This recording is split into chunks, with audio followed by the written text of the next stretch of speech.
Let's start our team coverage now with road conditions. Right now, the main roads are clear, but it's those back roads that are causing drivers big issues. 10 Your Side's Jason Marks has been riding around on those secondhand roads all day long. So, Jason, how are the roads now where you sit? Well, Tom, you can take a look at this one here in Portsmouth. This is very indicative of many of the neighborhood roads around the area. I mean, take a look. It's just packed together snow that is now turned to ice. As you mentioned, we've been driving around for the better part of 9 hours. Drew Smith, photographer, has been in the driver's seat. I've been sitting next to him, and I can tell you we've seen a big change in the neighborhood streets. As soon as the sun went down, what was packed snow has really turned to ice.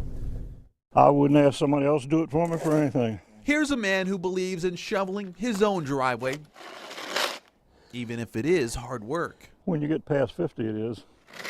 Since the snow began, this is as far away as Chesapeake's Richard Tucker has been from his house. Nothing I got to go out for. My wife's granddaughter's got a birthday party tomorrow. We got to go out for that, but that's not till 4 o'clock. But the street looks okay now. It might look okay, but take a closer look.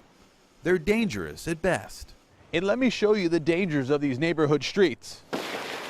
Your car will just end up sliding on these sheets of ice. The snow's turned to ice, and every time you drive over it clears up and then turns into more ice. So it's bad in the neighborhoods. Public Works and VDOT have cleared the main roads. Since there isn't enough equipment to get to neighborhood streets, this is what they'll look like until they melt. Contractors are still clearing out parking lots like this one in Chesapeake, creating giant mounds of snow. Much tougher to do at night once everything starts to freeze. We've been out a couple times now, and it's just rougher as the night's going along too. Tucker will stay indoors for now. His major concern isn't the roads, but what lies alongside of them. I set my trash can right at the end of the driveway, so if we got to go out, I'm going to have to move that.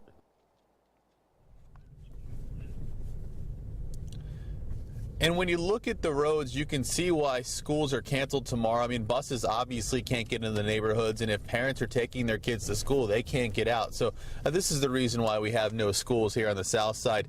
And you will see something change on your main roads, your primary and your secondary. You won't see the crews out salting and sanding like they did when the storm started, that they've been doing for the last 48 hours. Now what they'll be doing is they'll be driving around, they'll be looking for trouble spots, and we're told as soon as they find those trouble spots, then they'll go ahead and throw the sand and salt down, and they'll be doing that obviously throughout the overnight hours and into tomorrow. For now, that's the latest here in Portsmouth. Jason Marks, now back to you guys. Let's expand a little bit now on what Jason just told us. In Norfolk, a lot of the secondary roads, they are still snow covered. This is what it looked like earlier. The city told us in some places, crews had only made one pass to remove the heavy layer of snow, so the ice and snow remained underneath. But in other parts of the same street, it looked different. That's because they give priority to spots near the hospital.